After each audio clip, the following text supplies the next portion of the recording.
L'air froid s'infiltrait à travers les parois en toile de la tente de commandement, portant l'odeur âcre du pain et de la terre humide. Des lanternes tamisées vacillaient au-dessus des cartes et de l'équipement, leur lumière perçant à peine l'obscurité qui enveloppait la zone d'entraînement isolée. Les communications radio grésillaient par rafales inégales, chaque transmission étant chargée de tension. Un groupe de jeunes opérateurs se tenait près de la table de briefing, chuchotant derrière des sourires à demi dissimulés, disant que la femme à côté de la carte semblait perdue, déplacée, trop calme pour une mission comme celle-ci. Le maître Blake Ronin laissa sa voix monter juste assez pour que tout le monde entende, disant qu'elle les ralentirait dès que les choses deviendraient sérieuses, et qu'elle s'enfuirait peut-être même si la forêt devenait trop sombre. Des rires faibles suivirent, le genre de rire que les gens utilisent lorsqu'ils ne sont pas sûrs d'eux mais veulent paraître courageux. Le staff sergent Léa Monroe ne dit rien. La trentaine, le regard posé, une posture calme. Elle gardait son attention fixée sur la carte de la forêt, étudiant les lignes de terrain comme si elle pouvait déjà voir ce qui les attendait dehors, quelque chose qu'elle seule comprenait. La tension dans la tente s'épaississait, nourrie par le doute et un manque de respect silencieux. Avant de commencer, assurez-vous de vous abonner à notre chaîne pour ne jamais manquer ces véritables histoires de courage, et dites-nous dans les commentaires d'où vous regardez cette vidéo aujourd'hui. Léa Monroe se tenait légèrement à l'écart des autres, la pâle lueur de la lanterne effleurant ses traits. Mince, stable, composée, elle se comportait avec la présence tranquille de quelqu'un qui avait appris il y a longtemps que parler moins révélait souvent plus. Son uniforme était propre mais simple, sans aucun écusson visible ni identifiant suggérant son passé. Pour la plupart des opérateurs qui s'agitaient autour de la tente, elle ressemblait à du personnel de soutien ou peut-être à une technicienne logistique envoyée pour revérifier les coordonnées. Personne ne devinait qu'elle était une instructrice de tireurs d'élite de l'armée, temporairement rattachée à l'équipe de sauvetage conjointe. Leurs doutes venaient facilement. Léa portait un petit et vieil étui de fusil au lieu des modèles longs, portés élégants et améliorés que les jeunes opérateurs préféraient. Elle ne répondait que lorsque nécessaire, écoutant plus qu'elle ne parlait, offrant de brefs hochements de tête au lieu de se laisser entraîner dans des bavardages inutiles. Son uniforme ne portait aucune marque voyante, aucun indice, aucun trophée de déploiement passé. Pour les étrangers, elle semblait presque trop ordinaire, trop calme pour être utile. Alors que quelques opérateurs murmuraient à nouveau sur le risque d'emmener une inconnue dans la forêt, Léa gardait les yeux sur la carte. Seul le très léger resserrement de sa prise montrait qu'elle avait entendu chaque mot. La façon dont elle étudiait les lignes de terrain donnait l'impression qu'elle lisait quelque chose de caché sous l'encre. Les pentes subtiles, les goulots d'étranglement, les lignes de crête, les ombres. Elle traçait chaque contour avec la concentration maîtrisée de quelqu'un qui avait vécu dans des paysages comme celui-ci bien avant ce soir. Même alors que la tente devenait plus bruyante de tensions et d'opinions murmurées, sa respiration restait lente, régulière, complètement sous contrôle. Dehors, au-delà des murs de toile, la forêt attendait. Des arbres épais se tordant dans l'obscurité, des falaises qui avalaient le son, des vallées qui pouvaient transformer les échos en pièges. Quelque part là-bas, une équipe de reconnaissance SEAL avait disparu après une embuscade surprise lors d'un déplacement nocturne. Leur dernière transmission était hachée, coupée par des coups de feu, puis le silence. Le commandement avait passé des heures à essayer de localiser leur position, mais la vallée déformait les ondes radio et rien n'avait de sens sur la grille. Une seule conclusion demeurait. Il fallait quelqu'un avec une expérience exceptionnelle du pistage, des instincts de tireur d'élite nocturne et la capacité de lire le terrain comme une langue pour les retrouver avant l'aube. Lorsque le lieutenant demanda des volontaires, la plupart des opérateurs regardèrent le sol ou détournèrent le regard de la carte. Léa s'avança simplement et dit « J'irai ». La pièce devint silencieuse le temps d'un battement de cœur avant que les chuchotements ne reviennent. Le doute se répandit rapidement. Trop calme, trop petite, trop tranquille. Mais Léa ne réagit à rien de tout cela. Elle traitait chaque opérateur avec respect, répondant à leurs questions sans irritation, offrant de petites solutions lorsque des arguments sur les itinéraires ou la stratégie éclataient. Elle ramassa l'équipement tombé de l'un, ajusta une sangle défectueuse sur le sac à dos d'un autre sans dire un mot. Elle n'essayait rien de prouver. Elle n'en avait pas besoin. Lorsque le lieutenant demanda son avis sur la carte, elle se pencha sans hésitation. Son doigt traça une ligne de vallée étroite que les autres avaient écartée plus tôt. Elle la suivit jusqu'à un coude caché sous un groupe de marques de contour. Pendant un instant, elle s'arrêta là, écoutant quelque chose de non dit. « Ils ne sont pas là où vous le pensez », chuchota-t-elle presque pour elle-même, mais assez fort pour que l'homme le plus proche se fige. Ses yeux restèrent sur ce point unique dans la vallée comme si l'équipe disparue l'appelait déjà depuis les ombres. L'équipe de sauvetage se rassembla près de la lisière des arbres, leur souffle formant de la buée dans le froid alors qu'ils vérifiaient leur équipement sous de faibles lumières rouges. Malgré la gravité de la mission, le doute s'accrochait à l'air comme la brume rampant sur le sol de la forêt. Plusieurs opérateurs observaient Léa Monroe du coin de l'œil, chuchotant que mettre un sniper à l'avant était du suicide. Surtout une femme. Ils le disaient doucement, mais avec juste assez de volume pour qu'elle l'entende. Léa ne regarda pas dans leur direction. Elle resserra seulement la sangle de son vieil étui de fusil et attendit le signal du lieutenant.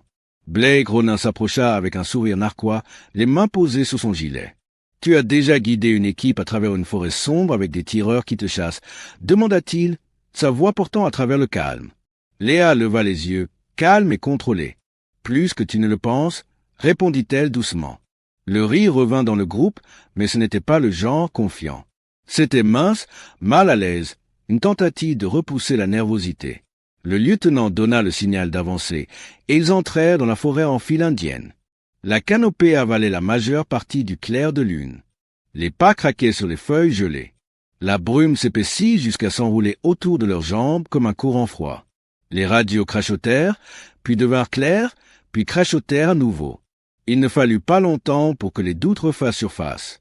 Léa s'arrêta près d'un arbre, levant la main pour tester le vent qui passait par une étroite brèche dans la canopée. Un opérateur derrière, elle se moqua et marmonna qu'elle perdait du temps.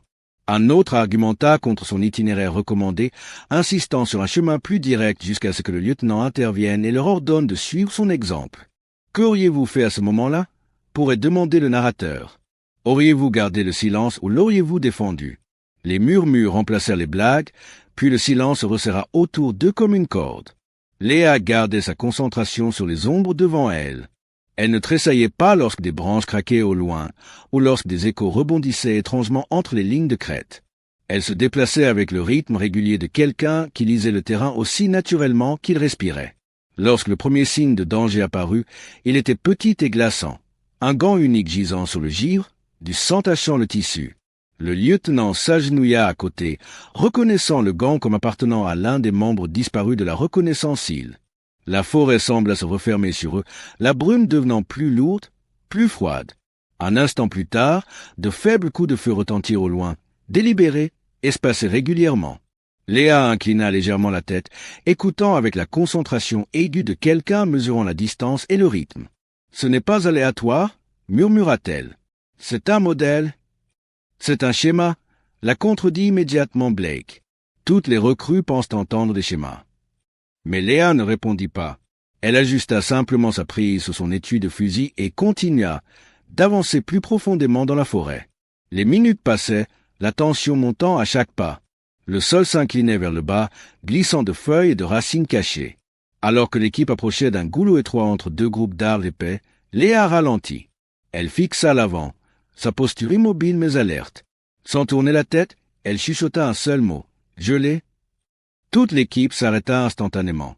Même Blake se raidit, ne sachant pas pourquoi elle avait parlé avec une telle certitude. Le lieutenant avança prudemment et vit ce qu'elle avait senti. De fins fils-pièges s'étendaient en travers du chemin, presque invisibles dans l'obscurité. Un faux pas aurait déclenché une chaîne de pièges conçus pour les blesser ou les clouer sur place. Personne ne riait maintenant. Le doute glissa vers la peur, et la peur se mêla à une sorte de respect réticent. La forêt semblait plus tranchante, la nuit plus froide, et la réalité de la mission s'installa lourdement sur chaque épaule. Léa contourna le piège avec une aisance contrôlée, les yeux fixés vers l'avant. Les autres suivirent son chemin, leurs mouvements plus lents et plus silencieux qu'auparavant. Les blagues étaient mortes, les chuchotements s'étaient évanouis. Seul le bruit de leur respiration et le rythme lointain de coups de feu invisibles demeuraient alors qu'ils s'enfonçaient plus profondément dans le noir. Plus ils avançaient dans la forêt, plus Léa commençait à remarquer des choses que les autres manquaient complètement. Elle s'arrêta à côté d'un tronc d'arbre étroit où une balle avait frappé selon un angle étrange. Puis un autre, et un autre, les impacts alignés dans un modèle diagonal à travers 4 arbres différents, une formation qu'aucun combattant non entraîné ne créerait. Seul un tireur d'élite expert comprendrait ce que ces tirs signifiaient. Léa traça l'une des rainures avec son pouce, les yeux se plissant alors qu'elle suivait la ligne invisible à travers l'obscurité. Quelques pas plus loin, Elle s'accroupit près d'un tas de feuilles où des empreintes de pas se chevauchaient de manière dispersée, presque chaotique. Pour la plupart des gens, cela ressemblait à quelqu'un qui avait trébuché ou paniqué. Mais Léa secoua la tête. L'espacement était intentionnel. Les changements de direction trop nets. Quelqu'un avait dispersé ses empreintes délibérément pour embrouiller quiconque pourrait le traquer. Elle se leva et fit quelques pas vers une branche basse et cassée qui penchait de manière anormale. Une autre branche devant pointait subtilement vers la gauche. Ce n'étaient pas des cassures aléatoires. C'étaient des signaux. Des miettes de pain silencieuses laissées par quelqu'un entraîné à se déplacer sans être vu.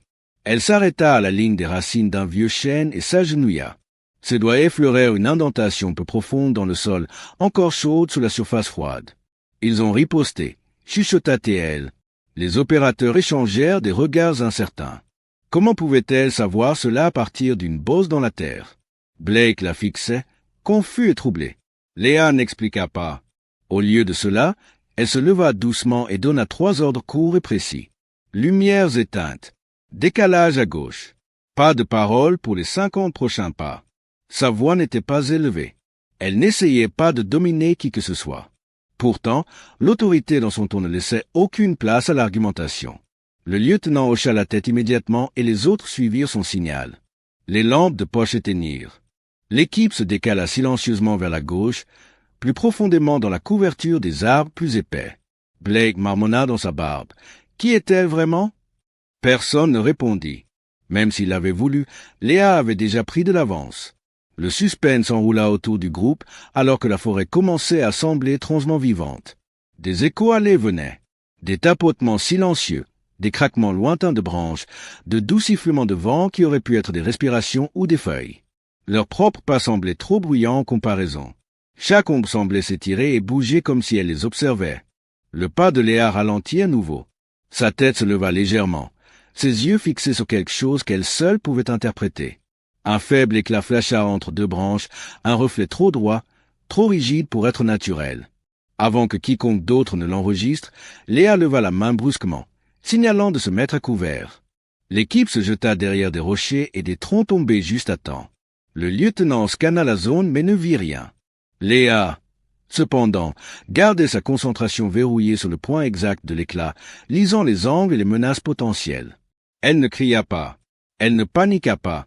Elle attendit simplement que le son s'estompe et que la pression dans l'air change, puis elle leur fit signe d'avancer à nouveau. Un autre indice vint quelques instants plus tard. Alors que le chemin se rétrécissait entre 2 pins épais, Léa fit un geste subtil de la main, 2 doigts balayant vers le bas, puis tapotant sa poitrine. Le lieutenant se figea. C'était un vieux signal manuel des Rangers, rarement utilisé de nos jours, connu seulement des vétérans des forces spéciales qui s'étaient entraînés dans des environnements isolés et à haut risque. Le fait qu'elle l'utilise sans hésitation lui envoya un frisson. Les autres le remarquèrent aussi. Quelques-uns cessèrent de la regarder comme une étrangère. Leurs pas se synchronisèrent avec les siens sans pensée consciente. Quand elle s'arrêtait, ils s'arrêtaient. Quand elle se décalait à droite, eux aussi. Elle était devenue leur guide sans jamais demander à l'être. La forêt devenait plus sombre, le silence se pressant plus près. Mais maintenant, au lieu de douter de chacun de ses mouvements, l'équipe suivait Léa Monroe comme si elle pouvait voir tout le champ de bataille disposé devant elle. Et dans sa respiration régulière et contrôlée, dans la façon dont elle scannait les ombres, il commençait à sentir une vérité qu'il ne pouvait pas encore nommer. La fusillade explosa sans avertissement, déchirant la nuit en une rafale si proche qu'on aurait dit que les arbres même tiraient. L'équipe s'éparpilla instantanément, plongeant derrière des rochers, des rondins et des racines épaisses. Les respirations étaient aiguës et frénétiques. Des branches craquaient au-dessus de leur tête alors que les balles déchiraient la canopée. La forêt résonnait de chaos. Tout le monde se baissa. Tout le monde sauf Léa. Elle bougea avec un calme si peu naturel qu'il figea Blake en plein mouvement. Léa s'avança au lieu de reculer, ses bottes silencieuses sur le sol froid. Elle mit un genou à terre, fluide et stable, comme si elle avait fait ce mouvement exact des milliers de fois auparavant. Son fusil monta en un seul balayage fluide. Pas de mouvement inutile, pas de tremblement. Elle visa à travers un espace entre 2 arbres si étroit que la plupart des tireurs n'auraient même pas essayé. Elle tira une balle. Juste une. Le silence tomba. La fusillade ne diminua pas progressivement.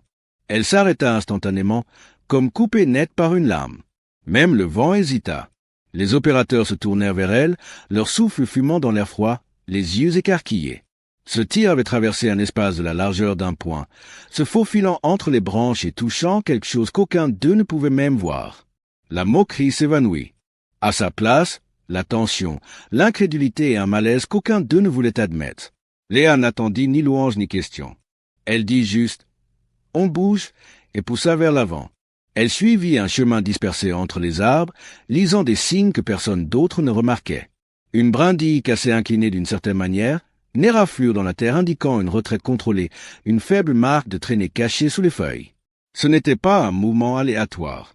C'était une piste codée laissée par quelqu'un d'élite, quelqu'un qui s'attendait à ce qu'un autre sniper la trouve. Seul un expert la reconnaîtrait. L'équipe hésita mais la suivit quand même plus profondément dans la forêt jusqu'à ce qu'un faible gémissement dérive de derrière un tronc tombé. Léa leva la main. Le groupe s'arrêta instantanément. Elle se glissa autour du tronc et trouva un homme affaissé contre la base d'un vieux pin. Le chef d'état-major Nolan Grave, son uniforme déchiré, le bras enveloppé dans un bandage hâtif, du sang séché le long de sa tempe. Nolan leva les yeux, épuisé mais alerte.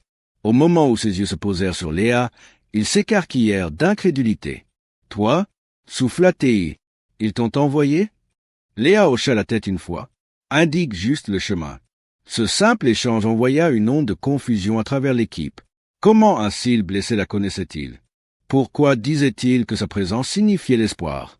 Alors que les autres regardaient fixement, Léa bougea rapidement, s'agenouillant à côté de Nolan. Ses mains étaient stables alors qu'elle vérifiait son pouls, ajustait son bandage et soutenait son bras avec une précision qui venait d'années de soins de traumatologie sur le champ de bataille. Ses mouvements étaient confiants, presque instinctifs, comme si elle avait soigné des hommes comme lui plus de fois qu'elle ne pouvait compter. Nolan se pencha légèrement vers le lieutenant et chuchota. « Si elle est là, vous êtes entre de bonnes mains. » Le lieutenant ne répondit pas tout de suite. Il regarda juste Léa sécuriser les blessures de Nolan avec une expertise tranquille. Pour la première fois, certains des opérateurs la regardaient avec quelque chose proche du respect.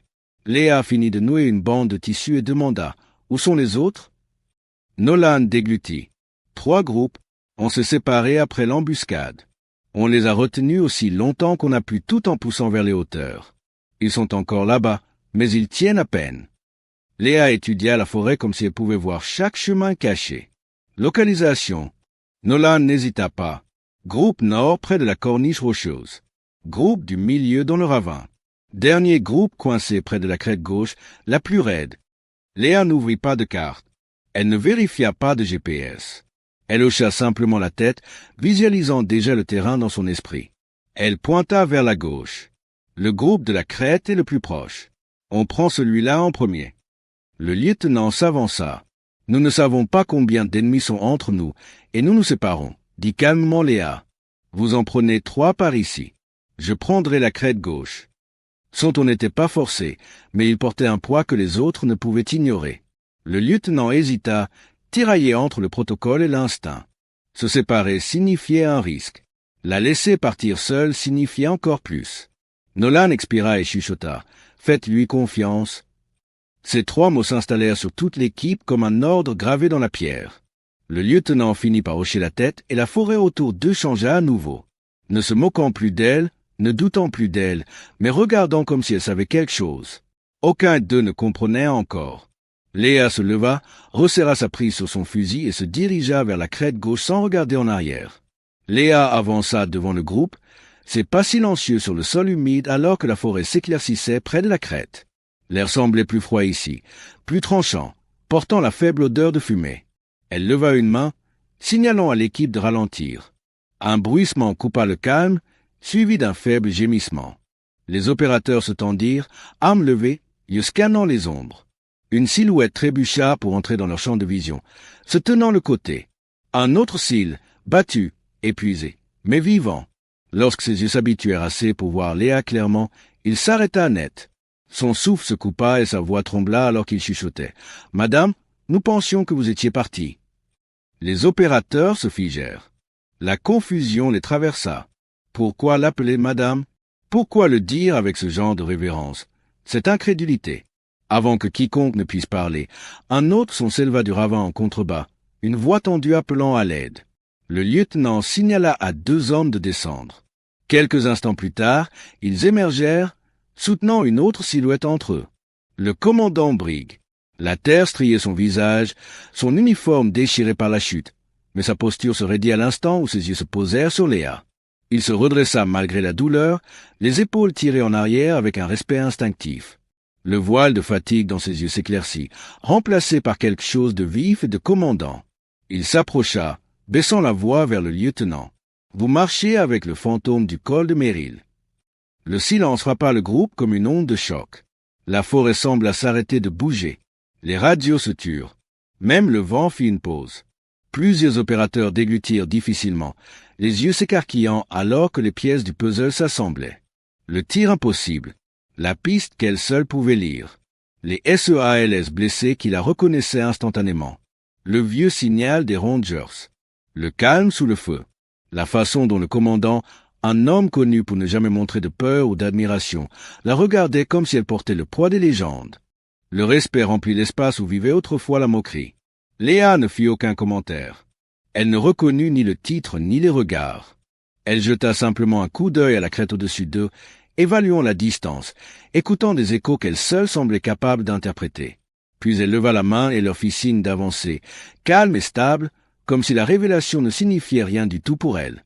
L'équipe suivit sans hésitation, leur doute réduit au silence par une vérité qu'ils commençaient seulement à comprendre. Les arbres s'éclaircirent alors qu'ils approchaient de la falaise, et le son des coups de feu lointains devint plus net, résonnant contre les murs de pierre en rafales frénétiques. Le dernier groupe de SEALS était coincé contre une paroi rocheuse déchiquetée, piégé entre le feu ennemi en bas et le vide derrière eux. Leurs éclairs de bouche étaient faibles, sporadiques, le genre désespéré tiré par des hommes à court de temps et de munitions. Les opérateurs se tendirent, scannant pour un angle d'approche, mais le terrain était brutal, trop exposé, trop raide, trop dangereux. Léa passa devant eux sans un mot. Elle monta sur un rocher couvert de mousse qui surplombait tout le champ de bataille. Le vent fouettait la crête, assez fort pour piquer les yeux et plier les petites branches. Pour la plupart des snipers, ces conditions rendraient la précision presque impossible.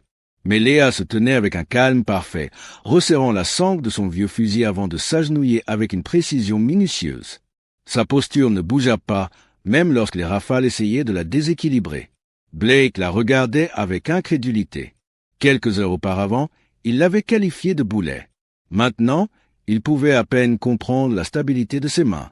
Léa expira lentement, lisant le chaos en bas, les angles, le vent, les échos, les aperçus de mouvements entre les rochers. Puis elle tira une fois, le coup résonna net et propre, coupant à travers le bruit. Une silhouette tomba derrière un arbre abattu loin en contrebas. Elle ajusta sa visée de moins d'un pouce et tira à nouveau. Une autre touche. Un placement parfait. Pas d'hésitation. 2 autres tirs suivirent. Chacun chronométré avec le souffle du vent. Chacun enfilant des espaces impossibles dans le terrain. 4 tirs, 4 impacts. 4 menaces éliminées si rapidement que l'équipe enregistra à peine la séquence avant qu'elle ne se termine. En bas sur la falaise, les SEALS coincés levèrent les yeux alors que la pression se levait soudainement. Ils commencèrent à se déplacer vers un abri plus sûr, boitant et glissant sur la paroi rocheuse tandis que le feu ennemi faiblissait. Le chemin vers eux s'ouvrit, étroit mais clair, créé par la précision impossible de Léa dans les pires conditions. Les opérateurs regardaient avec une admiration absolue, silencieux dans les retombées. Quelques heures à peine auparavant, ils avaient plaisanté dans son dos, doutant de chacun de ses mouvements. Maintenant, ils se tenaient figés, témoins de quelque chose dont ils se souviendraient pour le reste de leur vie. Blade baissa son arme lentement, les yeux ne la quittant jamais. Le lieutenant expira comme s'il réalisait qu'il avait retenu son souffle pendant des minutes. Le commandant Briggs s'avança et se tint à côté de Léa alors qu'elle se relevait du rocher. Sa voix était calme, presque révérencieuse. « Tu les as sauvés encore une fois ?» Léa secoua doucement la tête, brossant un peu de mousse de son genou. « Ils ont fait la partie difficile, » dit-elle. « Ils ont tenu bon. » La forêt semblait être d'accord, tombant dans un calme profond et lourd. Pas de vent, pas d'écho, pas de tir lointain, juste l'immobilité. Comme si la terre elle-même reconnaissait ce qui venait de se passer. Les SEALS secourus rejoignirent l'équipe quelques instants plus tard, essoufflés, usés, mais vivants.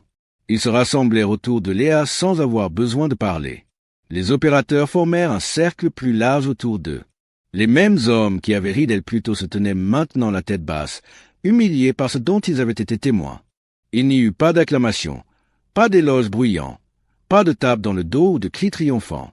Le respect n'avait pas besoin de volume. Il se déplaçait à travers le groupe en silence.